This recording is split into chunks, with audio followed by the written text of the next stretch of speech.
पाकिस्तान की ओर से कोई भी हिमाकत की गई तो उसे ऐसा करारा जवाब मिलेगा कि इतिहास और भूगोल दोनों बदल जाएंगे। ऑपरेशन सिंदूर के दौरान जो बाकी रह गया था, क्या ये समय आ गया है? भारत देश पूरी तैयारी के साथ है और इस पर वो संयम नहीं रखेगा जो सिंदूर 1.0 में हमने संयम रखा। अभी ऑपरेशन सिंदूर को अंजाम दिया और आप बार बार कह रहे हैं कि हमने बस ऑपरेशन सिंदूर को थोड़े समय के लिए स्थगित किया है। नवंबर पाकिस्तान के लिए गुजारना मुश्किल है। The enemy decided to take it any further. It could have been catastrophic for them. तो पाकिस्तान में एक ही बार नेवी ऑफेंसिव हुई और पाकिस्तान हो गया। This time, if Pakistan dare take any action and Pakistan knows it, what we are going to do. कार्रवाई जब navy करेगी तो कराची सबसे पहले जाएगा। ये आशंका जताई जा रही है कि भारत कभी भी कुछ भी कर सकता है। दर्शकों नमस्कार, डीएनपी इंडिया में आपका स्वागत है। मैं हूं आपके साथ राहुल चौधरी। दर्शकों, पाकिस्तान टेंशन में है। टेंशन इसलिए क्योंकि भारत ने कहा है कि उसकी तीनों सेनाएं मिलकर युद्ध अभ्यास करेंगी पाकिस्तानी बॉर्डर के करीब, और तब से पाकिस्तान में हाई अलर्ट है। कुछ दिनों पहले देश के रक्षा मंत्री ने यह साफ शब्दों में कहा था कि पाकिस्तान खुद तय करेगा उसको कितने दिन जीना है। भारत ने कई बार बातचीत के रास्ते इसका समाधान करने का प्रयास किया है, मगर पाकिस्तान की नीयत में खोट है। उसकी नीयत साफ नहीं है। जिस तरह से हाल में पाकिस्तान की फौज ने सरक्रीक के सटे इलाकों में अपना मिलिट्री इंफ्रास्ट्रक्चर बढ़ाया है, वह उसकी नीयत बताता है। साथियों, भारत की सीमाओं की रक्षा भारतीय सेनाएं और बॉर्डर सिक्योरिटी फोर्स मिलकर मुस्तैदी से कर रही हैं। अगर सरक्रीक इलाके में पाकिस्तान की ओर से कोई भी हिमाकत की गई तो उसे ऐसा करारा जवाब मिलेगा कि इतिहास और भूगोल दोनों बदल जाएंगे। उसके ठीक बाद हमारे सेना के अधिकारियों ने यही बात दोहराई कि पाकिस्तान ये खुद तय करेगा कि उसका भूगोल कैसे रहना चाहिए और कैसा नहीं रहना चाहिए। इतिहास में पाकिस्तान होगा नहीं होगा, ये सब कुछ पाकिस्तान को ही तय करना है। लेकिन दर्शकों, ये त्रिशूल जो ऑपरेशन भारत की सेनाएं करने जा रही हैं, यानी तीनों सेना मिलकर युद्ध अभ्यास, वो 10-11 दिनों का जो युद्ध अभ्यास होगा, क्या पाकिस्तान को ये लगने लगा है कि पाकिस्तान पर पहचान का संकट है? मेरे सहयोगी प्रकाश है मेरे साथ। प्रकाश भाई, क्या पाकिस्तान को यह लगने लगा है कि पाकिस्तान पर पहचान का संकट मंडरा रहा है? पहचान का संकट तो है राहुल जी, और ये बना रहेगा अगर पाकिस्तान अपने लक्षण ठीक नहीं करता है। पाकिस्तान भूगोल पर है, जो धरती पर है, वो नाम, वो जो झंडा है जिसको ये कहते हैं सब्ज हिलाली परचम, ये परचम दुनिया में कब तक है, ये बात भारत के ऊपर है। क्योंकि राहुल जी, जो भारत ने अभी नोटेम दिया है वो 30 अक्टूबर से लेकर के 10 नवंबर तक है। इसके अलावा बंगाल की खाड़ी में भी दिया गया है, वहां मिसाइल टेस्ट होंगे, और सौराष्ट्र से लेकर राजस्थान में वो जो पूरा इलाका पाकिस्तान बॉर्डर से जुड़ता है राहुल जी, उस पूरे इलाकों में तीनों सेनाओं का सेनाभ्यास होगा। इसमें एयरफोर्स भी शामिल है, इसमें नेवी भी शामिल है, इसमें थल सेना भी शामिल है। नेवी जो सरक्रीक वाला इलाका है, गुजरात का जो बॉर्डर है, जो जलीय सीमा है,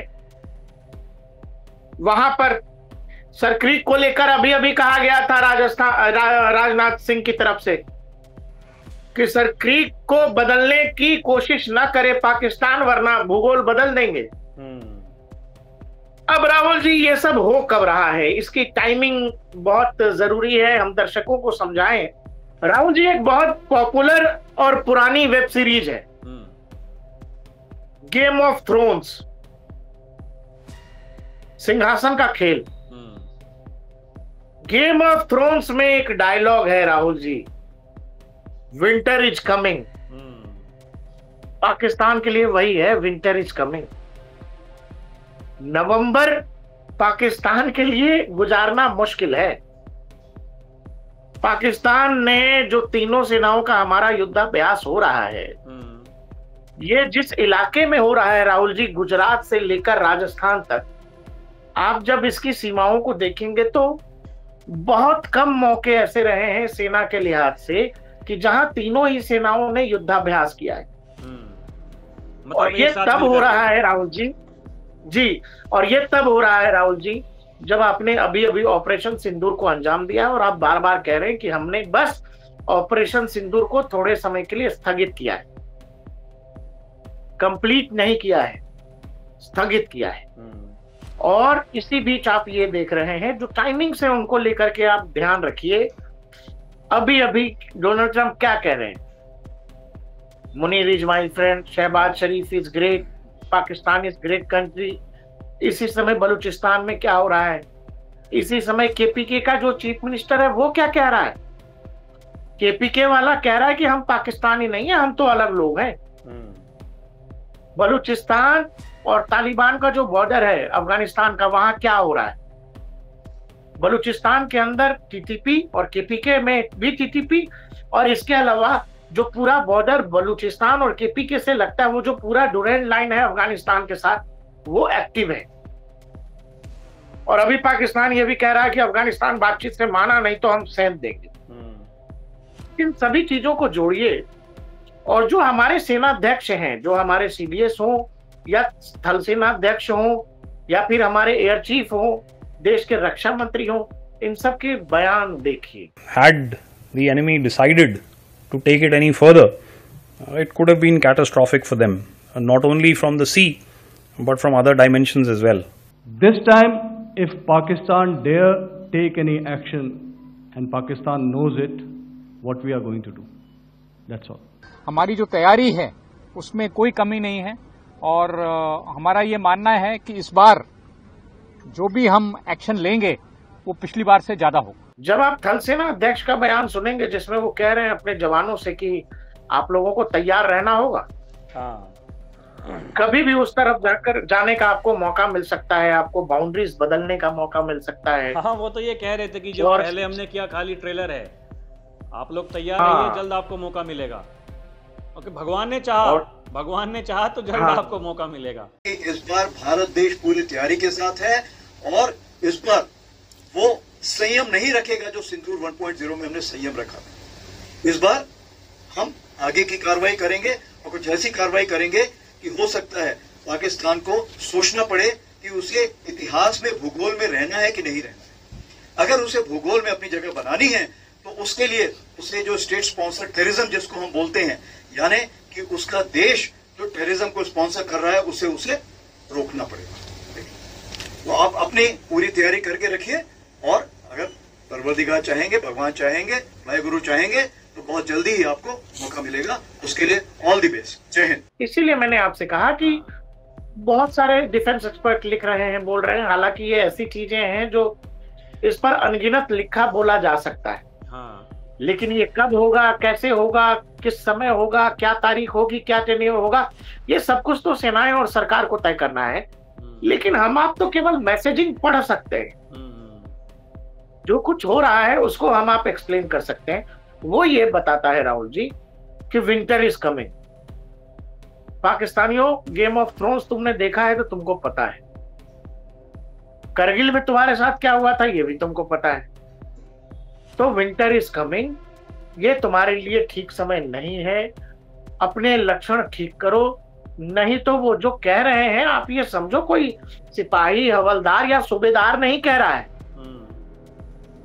देश के आर्मी का चीफ कह रहा है कि आप लोग तैयार रहिए, मौका मिलेगा तो इस बार तो सिंदूर में जो किया है उससे आगे जाकर करेंगे और इस बार भूगोल बदल देंगे। पाकिस्तान को रहना है या नहीं रहना है ये पाकिस्तान को सोचना है, नहीं तो हम सीमाएं बदल देंगे। प्रकाश भाई, ये जो बातें जो चल रही हैं, जिस तरीके से जो कहा हमारे रक्षा मंत्री ने, ये सर क्रीक वाला जो इलाका है, पाकिस्तान वहां लगातार अपने ट्रुप्स का डेवलपमेंट बढ़ा रहा है और जिस तरीके से हमने देखा पिछले कुछ दिनों में, बताया जा रहा है कि कई बटालियंस वहाँ पर नहीं खुली हैं, और एक तो अभी जल्द में ही, ये पिछले महीने ही वहाँ पर एक बटालियन पाकिस्तान ने वहाँ डिप्लॉयड की है अपनी, और उसके बाद हमारे रक्षा मंत्री राजनाथ सिंह ने ये कहा कि इस तरह की ये बदतमीजी मत कीजिए, नहीं तो फिर अंजाम भुगतने के लिए तैयार रहिए। यानी छेड़छाड़ वहाँ मत कीजिए, जैसा है रहने दीजिए। और ये विवाद कोई आज का विवाद नहीं है प्रकाश भाई, ये लंबे समय से चला आ रहा है। तो मेरा सवाल यह है कि मतलब पाकिस्तान के भीतर ये हिमाकत करने की इतनी हिम्मत आ कहां से रही है? राहुल जी, जहां तक ऑफेंसिव होने का सवाल है, हमारी थल सेना ने, हमारे एयरफोर्स ने तो जो किया ही। वो जो ऑफेंसिव होने का सवाल है, अभी तक हमने एयरफोर्स का एक्शन देखा है। हाँ। और हमने थल सेना का एक्शन देखा है सीमा पर। लेकिन राहुल जी, हमारी जो वो है बैटल शिप्स हैं, नौसेना जो नेवी है, जो विक्रांत का कैरियर बैटल ग्रुप है, वो जा करके उसने हैंगर डाल दिए थे अरब महासागर में, पूरा बैटल ग्रुप। और हम लोग कई बार कह चुके हैं कि भाई कराची से आगे निकलने की हिम्मत नहीं हुई पाकिस्तान नेवी के किसी को भी। अब राहुल जी, इसमें एक बात यह भी है कि जिस दिन नेवी ऑफेंसिव हुई, तो नेवी जब ऑफेंसिव होती है राहुल जी, तो फिर बांग्लादेश होता है। फिर तो पाकिस्तान ने एक ही बार नेवी ऑफेंसिव हुई और पाकिस्तान हो गया पाकिस्तान। गलवान के समय जो कुछ चीनी सेना गलवान में करना चाह रही थी, जब इंडियन नेवी ने स्टेट ऑफ मलक्का को ये मैसेज दे दिया कि हम स्टेट ऑफ मलक्का ब्लॉक कर देंगे, मतलब इंडियन ओशन में इंडियन नेवी के आसपास कोई है भी नहीं, और स्टेट ऑफ मलक्का आपने ब्लॉक किया, मतलब चीन की सप्लाई लाइन कट गई। और चीन फिर क्या करता है? चीन ये करता है 2 साल बाद कि आइए बैठ के बातचीत करते हैं। हालांकि इसके और भी बहुत सारे कारण है, लेकिन गलवान में जो मैसेजिंग हुई, जो कुछ हो रहा था, दोनों सेनाएं बिल्कुल आमने सामने, और नेवी का एक्शन जो इंडियन ओशन में हुआ, उसके बाद से चीन को समझ में आ गया कि ये रुकने वाले लोग नहीं है। और कुछ लोग तो ऐसा कहते हैं कि जी प्रधानमंत्री की तरफ से शी जिनपिंग को ये बता दिया गया कि बीजिंग नहीं बचेगा। अगर आपको लगता है कि आप इसको और आगे बढ़ाना चाह रहे हैं तो बीजिंग नहीं बचेगा, आपको हमारे यहाँ जो निशाना लेना है ले लीजिए। और उसके बाद दोनों डीजीएमओज और दोनों तरफ से बातचीत का एक सिलसिला शुरू होता है। ये लंबी कहानी है। खैर, हम आपसे ये कह रहे हैं कि आपने एयरफोर्स का ऑप्शन देखा है, एक्शन देखा है, थल सेना का एक्शन देखा है, नेवी का एक्शन अभी तक देखा नहीं है। तो क्या मतलब? और गौर करिए कि अभी जब दिवाली में प्रधानमंत्री जवानों के बीच गए तो कहाँ गए? हाँ, वो विक्रांत पर गए। विक्रांत जो अरब सागर में उस तूफानी हवा और लहरों के बीच विशाल दीवार सा बन के खड़ा था, वहां पर वो मैसेजिंग है राहुल जी, सीधे सीधे कि देखो जी, हमने दोनों तरफ से कर लिया। अब अगली कार्रवाई जब नेवी करेगी तो नेवी करेगी तो कराची सबसे पहले जाएगा। कराची जाने का मतलब है पाकिस्तान दुनिया के हिस्से से ऑलरेडी अलग हो जाएगा। न तेल आएगा, न दुनिया से कोई साजो सामान आएगा, ना दुनिया से कहीं कुछ जाएगा। आप दुनिया से कट जाएंगे। और ये इंडियन नेवी के लिए 2-4-5 घंटे का खेल है। कराची डुबो दिया जाएगा अरब सागर में। ये बात पाकिस्तानियों को पता है। तो आपको पता है उस समय जो लगातार प्रेस कॉन्फ्रेंस हो रहे थे, उसमें जो एएन भारती थे, उन्होंने बोला भी था कि पाकिस्तान को पता है कि इस बार नेवी क्या करेगी। तो बियॉन्ड इमेजिनेशन उन्होंने कहा, सोच से परे। तो इस तरह की चीजें हैं राहुल जी। बाकी ये युद्धाभ्यास, मैं आपसे फिर कह रहा हूं, हो सकता है हम लोग तो चर्चा करते हैं कई बार, कुछ चीजों को ऐसा लगता है कि हाँ भाई बड़ा है, बाद में लगता है कि नहीं, कि सामान्य चीजें हैं, ये तो अभ्यास का हिस्सा है। लेकिन भारतीय सेना का अभ्यास ही ऐसा है जिससे पूरा पाकिस्तान को लग रहा है कि जाने कब हमला हो जाए। मतलब ये युद्ध अभ्यास में ही एक बहुत बड़ा संदेश छुपा हुआ है, जिस कारण से पाकिस्तान बिल्कुल बौखलाया हुआ है। वहाँ के सैन्य अधिकारी जिस तरीके से उनके बयान आ रहे हैं, और जो वहाँ के टीवी चैनल्स पर जो डिबेट्स हो रही हैं प्रकाश भाई, उनमें एक बहुत बड़ा डर, ये आशंका जताई जा रही है कि भारत कभी भी कुछ भी कर सकता है। क्योंकि ऑपरेशन सिंदूर के दौरान देखिए, उस समय ये बहुत सारे ऐसे तर्क दिए गए कि अगर युद्ध में उतर गए तो देखिए वो गर्मी का समय था, काफ़ी सारी परेशानियां, दिक्कत, खाने पीने की, जो लड़ने वाले फौजी हैं भाई साहब, दिक्कतें तो होती हैं, लेकिन जैसा कि आपने कहा कि विंटर इज कमिंग, तो ये भी अपने आप में अरे आप वही तो आपसे कह रहा हूँ, आप बात ही खोल रहे हो जी, आप बात ही खोल रहे हो Rahul ji. Winter is coming उनके लिए बहुत मुश्किल है, बहुत मुश्किल है। और हमारे यहाँ वाले तो जो रेगिस्तान में ड्यूटी करके जा रहे हैं वही जाके सियाचिन की ड्यूटी भी करते हैं -20 डिग्री टेम्परेचर में, और वही जाके उत्तराखंड में भी तैनात हो जाते हैं। तो हमारे वाले को तो सब पता है, रेगिस्तान से लेके बर्फ तक का। आप अपना देखो भाई साहब। और हमारे यहाँ सप्लाई लाइन का तो ऐसा है, अब तो जिस लेवल का इंफ्रास्ट्रक्चर है वहां विंटर में भी हमको कोई दिक्कत नहीं होनी है, लेकिन आपके लिए क्या होगा वो आप देखिए। तो दर्शकों, एकदम साफ संदेश है और ये किसी से छुपा हुआ नहीं है कि भारत की तैयारी क्या है, भारत की सेना की तैयारी क्या है। ऑपरेशन सिंदूर के दौरान जो बाकी रह गया था, क्या ये समय आ गया है उस अंजाम तक पहुंचने का? क्योंकि लगातार हमारी सेना के द्वारा और हमारी सरकार के द्वारा ये कहा जा रहा है कि ऑपरेशन सिंदूर अभी जारी है, और अगर वहां से हिमाकत की गई, अगर गोली भेजी तो इधर से गोला भेजा जाएगा। और आपको याद होगा ऑपरेशन सिंदूर के तुरंत बाद देश के प्रधानमंत्री नरेंद्र मोदी ने क्या कहा था? उन्होंने कहा था कि भारत अब कोई भी न्यूक्लियर ब्लैकमेलिंग नहीं सहेगा, और जिन हथियारों पर आप घमंड करते थे वो मलबे के ढेर में दबे हुए हैं। इसका मतलब क्या है?